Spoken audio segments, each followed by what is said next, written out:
Autobiography of a Yogi, Chapter 14, An Experience in Cosmic Consciousness. I'm here, Guruji. My shamefacedness spoke more eloquently for me.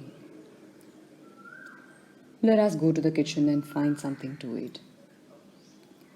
Sri Yukteswar's manner was as natural as if hours and not days had separated us. Master, I must have disappointed you by my abrupt departure from my duties here. I thought you might be angry with me. No, of course not. Wrath springs only from thwarted desires. I do not expect anything from others, so their actions cannot be in opposition to wishes of mine. I would not use you for my own ends. I am only happy in your own true happiness. Sir, one hears of divine love in a vague way, but for the first time, I'm having a concrete example in your angelic self. In the world, even a father does not easily forgive his son if he leaves his parents' business without warning.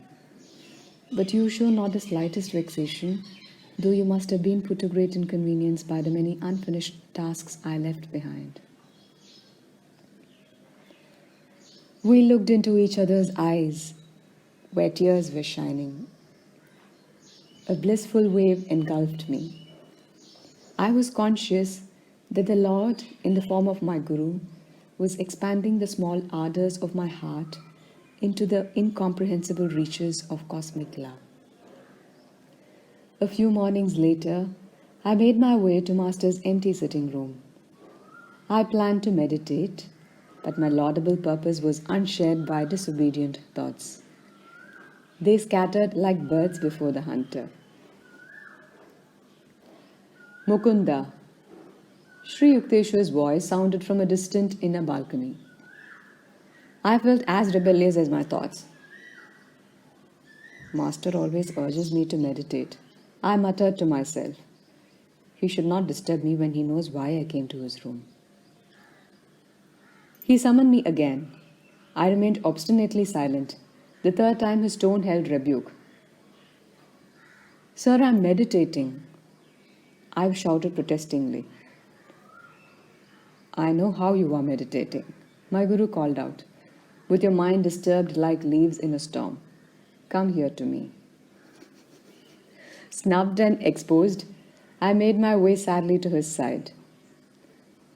Poor boy, the mountains couldn't give what you wanted. Master spoke caressively, comfortingly. His calm gaze was unfathomable. Your heart's desire shall be fulfilled. Sri Yukteswar seldom indulged in riddles. I was bewildered. He struck gently on my chest above the heart. My body became immovably rooted.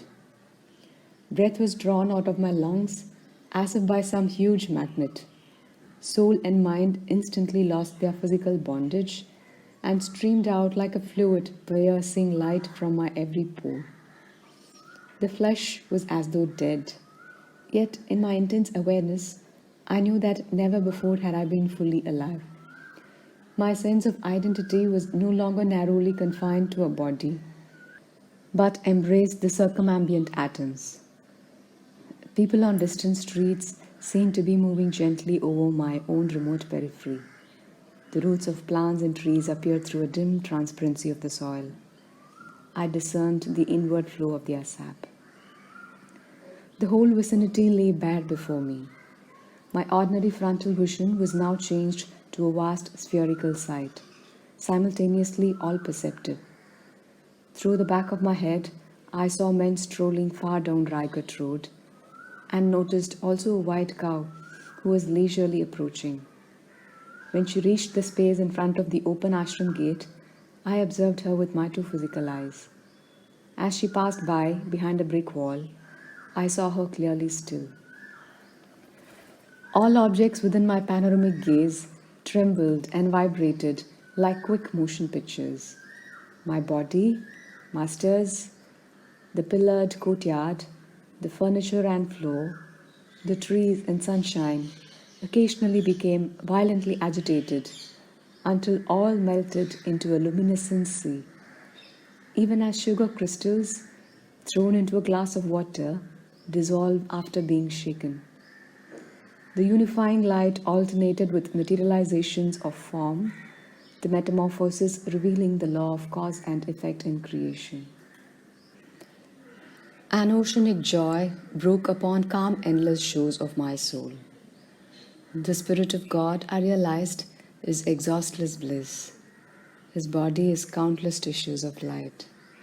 A swelling glory within me began to envelop towns, continents, the earth, solar and stellar systems, tenuous nebulae, and floating universes. The entire cosmos, gently luminous, like a city seen afar at night, glimmered within the infinitude of my being. The sharply edged global outlines faded somewhat at the farthest edges. There I could see a mellow radiance, ever undiminished. It was indescribably subtle. The planetary pictures were formed of a grosser light. The divine dispersion of rays poured from an eternal source, blazing into galaxies transfigured with ineffable auras. Again and again, I saw the creative beams condense into constellations, then resolved into sheets of transparent flame. By rhythmic reversion, sextillion worlds passed into diaphanous luster. Fire became firmament. I cognized the center of the empyrean as a point of intuitive perception in my heart. Irradiating splendor issued from my nucleus to every part of the universal structure.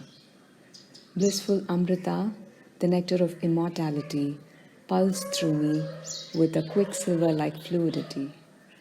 The creative voice of God I heard, resounding as Om, the vibration of the cosmic motor.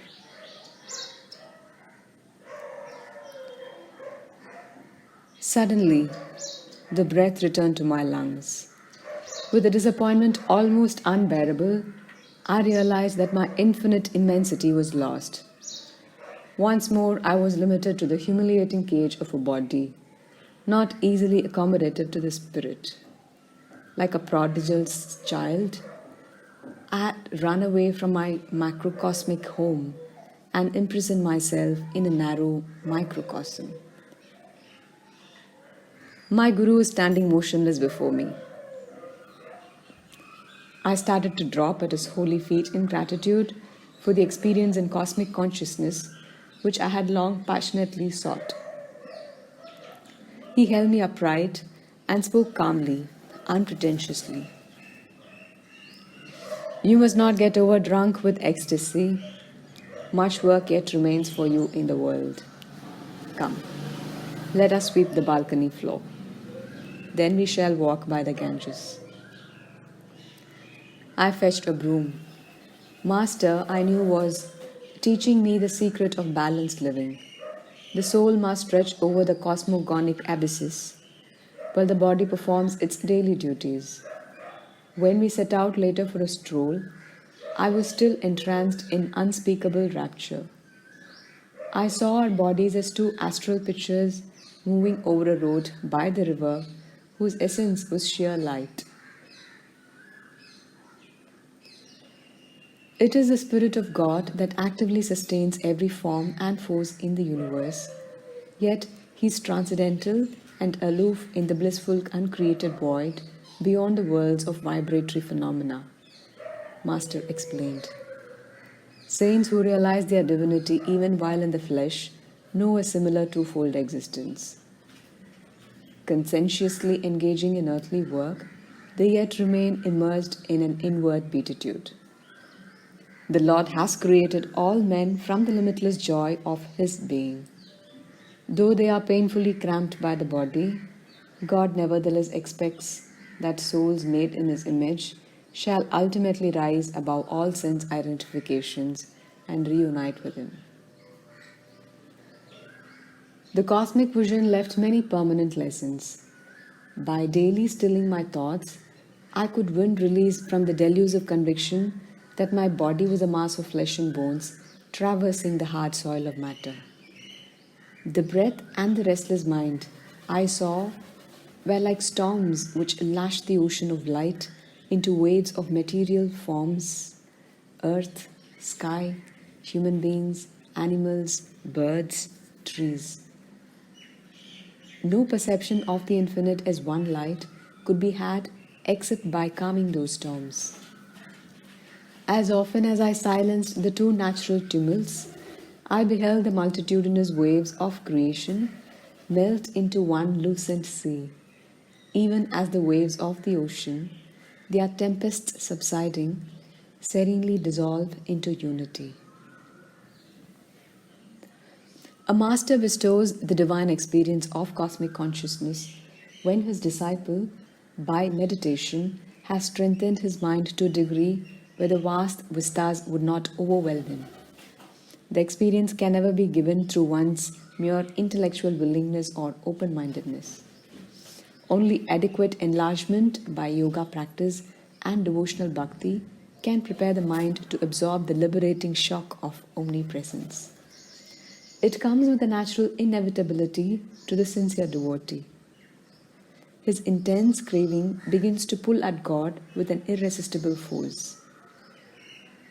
The Lord, as the cosmic vision, is drawn by the seeker's magnetic ardor into his range of consciousness. I wrote in my later years the following poem, Samadhi, endeavoring to convey the glory of its cosmic state. Vanished the veils of light and shade, lifted every vapor of sorrow, sailed away all dawns of fleeting joy, gone the dim sensory mirage.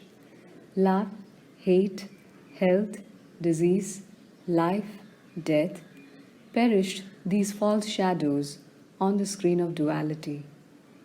Waves of laughter, silhouettes of sarcasm, melancholic whirlpools, melting in the vast sea of bliss.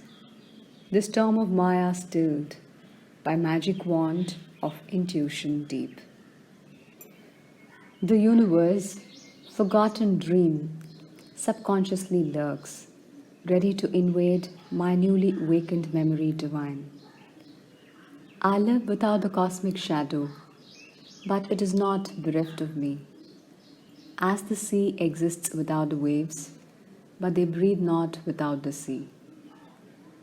Dreams, wakings, states of deep Turiya sleep, present, past, future, no more for me, but ever present, all flowing I everywhere.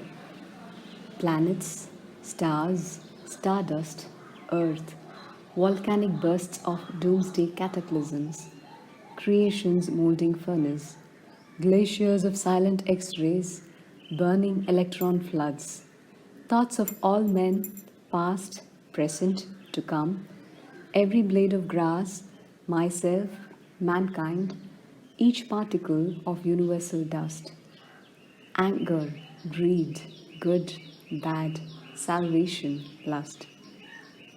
I swallowed, transmuted all into a vast ocean of blood of my own being, smoldering joy, oft puffed by meditation, blinding my tearful eyes, burst into immortal flames of bliss, consumed my tears, my frame, my all.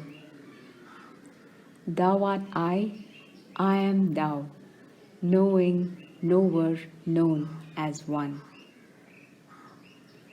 Tranquilled, unbroken thrill, externally living, ever new peace, enjoyable beyond imagination of expectancy, samadhi bliss. Not an unconscious state, or mental chloroform without willful return.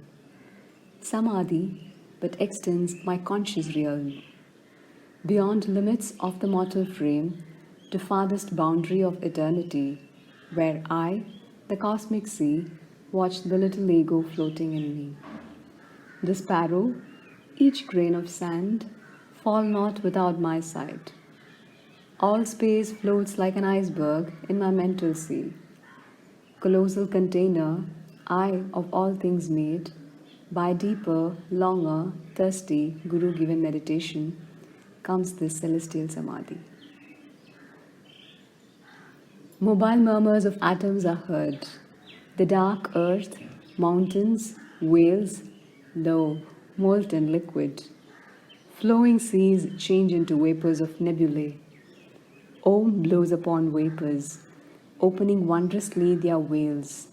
Oceans stand revealed, shining electrons, till, at last sound of the cosmic drum, vanish the grosser lights into eternal rays of all-pervading bliss. From joy I came, for joy I live, in sacred joy I melt. Ocean of mind, I drink all creation's waves. 4 veils of solid, liquid, vapor, light, lift aright. Myself, in everything, enters the great myself. Gone forever, fitful, flickering shadows of mortal memory. Spotless is my mental sky, below, ahead, and high above. Eternity and I, one united ray. A tiny bubble of laughter, I am become the sea of mirth itself. Sri Yukteswar taught me how to summon the blessed experience at will, and also how to transmit it to others if their intuitive channels were developed. For months, I entered the ecstatic union, comprehending why the Upanishads say God is rasa, the most relishable. One day, however, I took a problem to master. I want to know, sir, when shall I find God? You have found him. Oh no, sir, I don't think so. My guru was smiling. I'm sure you aren't expecting a venerable personage adorning a throne in some antiseptic corner of the cosmos. I see, however, that you are imagining that the possession of miraculous powers is knowledge of God. One might have the whole universe and find the Lord elusive still. Spiritual advancement is not measured by one's outward powers, but only by the depth of his bliss in meditation. Ever new joy is God. He is inexhaustible. As you continue your meditations during the years, He will beguile you with an infinite ingenuity. Devotees like yourself who have found the way to God never dream of exchanging Him for any other happiness. He is seductive beyond thought of competition. How quickly we weary of earthly pleasures. Desire for material things is endless. Man is never satisfied completely and pursues one goal after another. The something else he seeks is the Lord, who alone can grant lasting joy. Outward longings drive us from the Eden within. They offer false pleasures which only impersonate soul happiness. The lost paradise is quickly regained through divine meditation. As God is unanticipatory ever newness, we never tire of Him. Can we be surfeited with bliss, delightfully varied throughout eternity? I understand now, sir, why saints call the Lord unfathomable. Even everlasting life could not suffice to appraise Him. That is true, but He is also near and dear. After the mind has been cleared by Kriya Yoga of sensory obstacles, meditation furnishes a twofold proof of God. Ever new joy is evidence of His existence, convincing to our very atoms. Also, in meditation, one finds His instant guidance, His adequate response to every difficulty. I see, Guruji, you have solved my problem. I smile gratefully. I do realize now that I have found God, for whenever the joy of meditation has returned subconsciously during my active hours, I have been subtly directed to adopt the right course in everything, even details. Human life is beset with sorrow until we know how to tune in with the divine will, whose right course is often baffling to the egoistic intelligence. God bears the burden of the cosmos. He alone can give unerring counsel.